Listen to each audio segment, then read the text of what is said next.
என் வீட்டுக்காரர் அப்படியே கதறாரு, என்னை நான் செத்து போயிடுவேன், நான் இங்கேருந்தேண்ணா இங்கே இருக்காங்கன்னு கூப்பிட்டு அப்படின்னு சொல்லி கதறாரு. நேற்று போய் அங்கே கலெக்டர் கூட பேசிட்டு வந்தான். அன்றைக்கி போய் நான் அங்கேருந்து எந்த ரெஸ்பான்ஸ் இன்னும் எடுக்கவே இல்லை.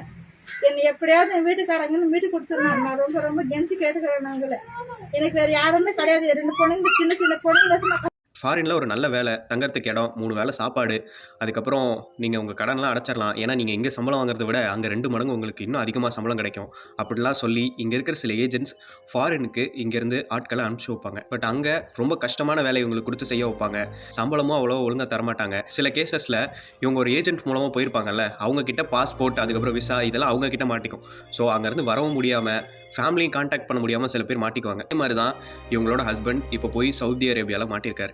இவங்களுக்கு நல்ல வேலை, நல்ல சம்பளம்னு சொல்லி கூட்டிகிட்டு போன ஏஜென்ட் இப்போ வேலை கஷ்டமாக இருக்குது, நான் திரும்ப ஊருக்கே போகணும் அப்படின்னு சொல்லிட்டு கால் பண்ணால் அவர் ஃபோனே எடுக்க மாட்டேங்கிறாரு. ப்ராப்பரான ரெஸ்பான்ஸ் இல்லை. இவர் வந்துட்டு ரெஸ்ட் ரூம் க்ளீன் பண்ணுறது, இன்னும் இந்த மாதிரி வேலைகள்லாம் கொடுக்குறனால அவரோட கை இன்னும் உடம்புல நிறைய இடத்துல புண்ணெல்லாம் வந்திருக்கு. ஸோ இந்த மாதிரி வேலையை செஞ்சுட்டு இருந்தா நான் செத்து போயிடுவேன், ஸோ சீக்கிரம் வந்துட்டு எனக்கு ஊருக்கு போகணும் அப்படின்னு சொல்லிட்டு இவங்களோட ஒய்ஃப்ட்ட கால் பண்ணி அழுதுருக்காரு. பட் அந்த ஏஜென்ட்டுக்கு கால் பண்ணால் அவர் ப்ராப்பரான ரெஸ்பான்ஸே இல்லை. நல்ல வேலை, நல்ல சம்பளம், நீங்கள் போய் அங்கே நல்லா சம்பாதிக்கலாம் அப்படின்னு சொல்லிட்டு இவட்டையும் இவங்களை வெளிநாட்டுக்கு அனுப்புறதுக்காக ஒரு கமிஷனுங்கிற மாதிரி இவங்க கிட்ட ஏஜென்ட் காசை வாங்கிக்கிட்டு இவங்களை வெளிநாட்டுக்கு அனுப்பிச்சு வச்சுட்டு அவங்கள எப்படி ஏமாத்திடுறது. அங்கே போய் இப்போ இவங்க கஷ்டப்பட்டுக்கிட்டு இருக்காங்க. இப்போ இவங்க ஒய்ஃப் என் ஹஸ்பண்டை இங்கே எப்படியாவது கூட்டிகிட்டு வந்துருங்க அப்படின்னு சொல்லிட்டு கெஞ்சிக்கிட்டு இருக்காங்க. இவங்க இங்கே பண்ண வேண்டிய ப்ராப்பரான கம்ப்ளைண்ட்ஸ் எல்லாமே பண்ணிட்டாங்க. போலீஸ் ஸ்டேஷன் போயிட்டு கம்ப்ளைண்ட் பண்ணுறது, தென் பண்ணுறதுனா இவங்க ஏஜென்ட் கிட்ட பேசின வாட்ஸ்அப், அதுக்கப்புறம் அவங்களுக்கு பண்ண மணி டிரான்சாக்ஷன், அப்புறம் பேசின கால் ரெக்கார்ட்ஸ், இந்த மாதிரி எல்லாத்தையும் கொடுத்து கம்ப்ளைண்ட் பண்ணணும்.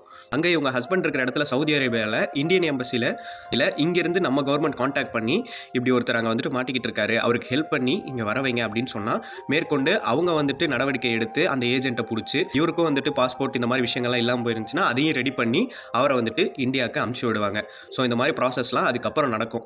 ஸோ இவரை சீக்கிரம் மீட்டு கொண்டு வாங்க, ஆல்ரெடி அங்கே மாட்டிக்கிட்டு ஒரு உடம்பெல்லாம் புண்ணாகி ரொம்ப கஷ்டப்பட்டுட்டு இருக்காரு அப்படின்னு சொல்லிட்டு இவங்க ஒய்ஃப் பேசுறதுலேயே தெரியுது. அஃபிஷியல் எம்பசி மூலமாகவும் இல்லை ப்ராப்பர் லீகல் சேனல் மூலமாக நீங்கள் போனால் மட்டும்தான் அங்கே போய் அவங்க சொல்கிற மாதிரி வேலை, சம்பளம் எல்லாமே கரெக்டாக இருக்கும். இந்த மாதிரி ஏஜென்ட்டை நம்பி போனீங்கன்னா உங்களை அனுப்பிச்சி வைக்கிறதுக்காக அவங்களுக்கு கமிஷன் காசு, இந்த மாதிரி உங்கள்கிட்ட காசை மட்டும் வாங்கிட்டு இப்படி அம்போன்னு விட்டுருவாங்க. ஸோ இந்த மாதிரி ஏஜென்ட்ஸை நம்பி யாருமே இனிமேல் வெளிநாட்டுக்கு போகாதீங்க. உங்களோட ஃபேமிலி கஷ்டத்தை இவனுங்க சம்பாதிக்கிறதுக்காக இவனுங்க யூஸ் பண்ணிக்கிறானுங்க. ஸோ இந்த மாதிரி ஏஜென்ட்ஸை இனிமேல் யாரும் நம்பாதீங்க.